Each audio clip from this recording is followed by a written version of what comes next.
Hello and welcome back to Global English Lounge. I'm Sarah. And I'm Mark, ready to take you on a whirlwind tour of English accents across the globe. Today, we're joined by some special friends to show how English sounds in different countries. First up, Melissa, also American. She's going to give you that East Coast flavor. Hey everyone, if you think all Americans sound like me, think again, but I'll give you a taste. Then there's Dave from England, like me. Hello.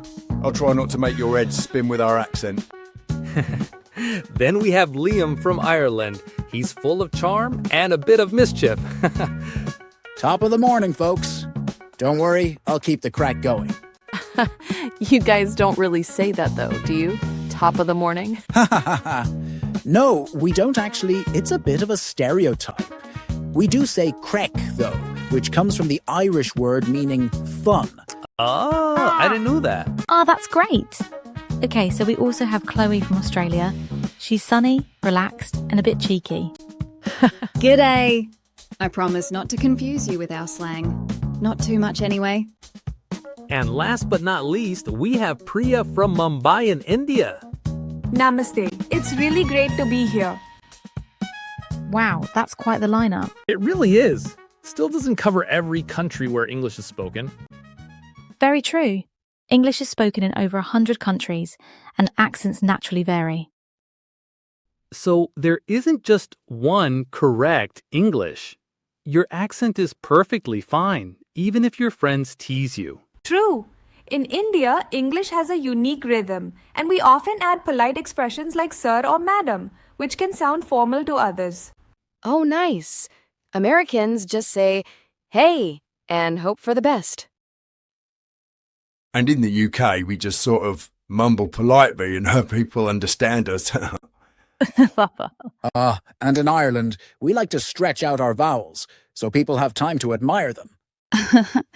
Well, Australians, we just shorten everything. Afternoon becomes arvo, breakfast becomes brekkie. Saves time, right? Sounds like English is secretly a sport of efficiency and politeness, depending on where you are. Let's practice a simple greeting. How are you today? How are you today? How are you today? How's it going today? How are you today? How are you today? How's the form today? How are you going today? How are you doing today? Wow, that's 6 completely different ways to say the same thing. And somehow, everyone understands each other. Usually. Sometimes you need subtitles, though. I sometimes add in a few hand gestures to demonstrate what I'm trying to say. What are some common examples of words we say differently? Americans say elevator, Brits say lift. Americans say apartment, Brits say flat. And cookies versus biscuits, a classic. Australians, we say bicky. Easy, right? In India, we often use British words like petrol instead of gas and stationery instead of office supplies. It's amazing how one language can have so many variations. Honestly, I feel like we need a cheat sheet just to visit all these countries. Or a really good app. Or just go for a casual evening out together and keep talking. Works every time. Yeah, I think just being open to everyone's differences and socializing with people from all over the world always helps. Let's try a hotel scenario with all our accents. Good idea. Who's going to be the receptionist? I vote Sarah. Ooh, I don't know about that. Go on, you'll be great. Oh, okay then. Mark, have you got any hotel lobby sound effects we can use? Let me see. Okay, here we go. Good morning. How can I help you today? Hi, we have a reservation under the name Mark Johnson. Okay, I'll just see if I can find you here. Ah, yes. You'll be staying with us for 2 nights. Is that right, Mr. Johnson? Yup, that's right. Okay, great. Here's your key. Your room is number 419. Breakfast is served in the main restaurant from 7:30 until 11 a.m. Is there anything else I can help you with? Could you tell us where the elevator is? Straight ahead, then turn left. Hi, how are you? I've got a booking under the name Turley for 3 nights. When did you book with us? I can't seem to find your reservation here. Oh, it was a bit of a last-minute thing. It was through the website yesterday evening. Ah, yes, I found it. Sorry. The system's playing up today. You're in room 528. I'm afraid the lift is out of action from the 4th floor upwards, so you'll need to take the stairs, I'm afraid. Would you like someone to assist with your luggage? Thanks, that's okay. I'll bring my luggage up myself. Good morning. Hey, how are you going? I've booked for 2 nights under the name Archer. Hello. Ah, yes, here's your key. You're in room 112. Cheers. And where's the nearest cafe? The main restaurant is just down the hall, to the left. Oh, I was thinking more of somewhere to go for a light snack, like a sandwich or something. Not quite ready for dinner yet. Ah, I see. The bar area serves some light snacks such as wraps, sandwiches and crisps. It's just directly opposite the lifts. Thank you. Good morning. I have a reservation for 4 nights. My name is Priya. Good morning. Yes, we have your reservation here. Here's your key. You're in room 228. Breakfast is served between 7:30 and 11 a.m. Is there anything else I can help you with? Thank you, ma'am. Could you please guide me to my room? Certainly. The lift is just down the hall to the left. You're on the 2nd floor. As you exit the lift, turn right. Do you need any assistance with your luggage? No, thank you. Have a good day. Oh, I've got a booking for tonight. It's Dave Foster. Thank you. Here you are, Mr. Foster. Room 105. The lift is just down the hall. I see you aren't booked in for breakfast. Would you like me to do that for you now? No, thanks. Have to be at the airport for 6 a.m.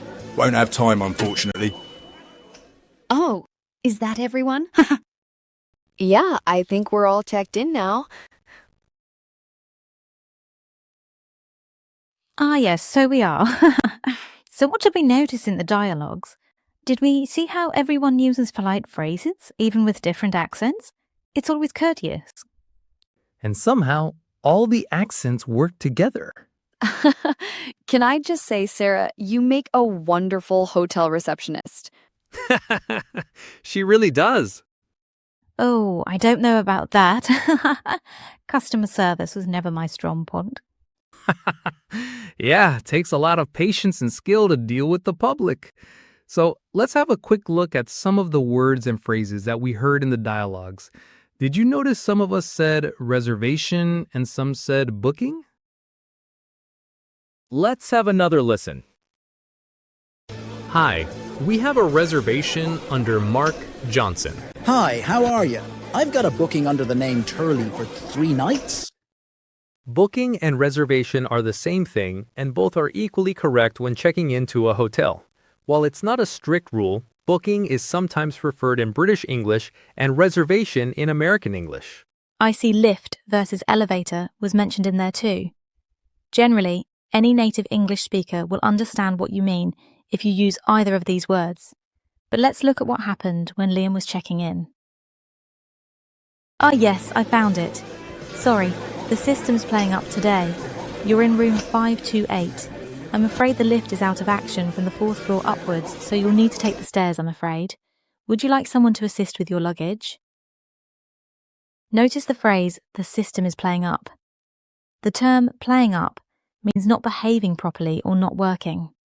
It was originally used to refer to children misbehaving, but it's also used in British English to refer to anything that isn't working, such as computers. You'll also notice she referred to the computer as the system. This is often used to describe anything on a computer that carries out a task, in this case the booking system of the hotel, but you'll often hear it at the doctors, hairdressers, anywhere where there is something technology related. Yeah, in the US, we definitely talk about systems, but playing up, not so much. We might say something like, the system is a little messed up today. We also use the phrasal verb play up to mean to emphasize your best features or to try to make someone like you. Wow, that's a good point. Play up can have 3 different meanings. English can be so confusing. So let's listen again and see if there are any other interesting idioms from Liam's dialogue. Ah yes, I found it. Sorry, the system's playing up today. You're in room 528. I'm afraid the lift is out of action from the 4th floor upwards, so you'll need to take the stairs, I'm afraid. Would you like someone to assist with your luggage? Out of action, anybody? Yeah, we would say out of action too. Basically means it's not working right. Yeah, same in Australia. Okay, great. Out of action means not working. It is the same as out of order.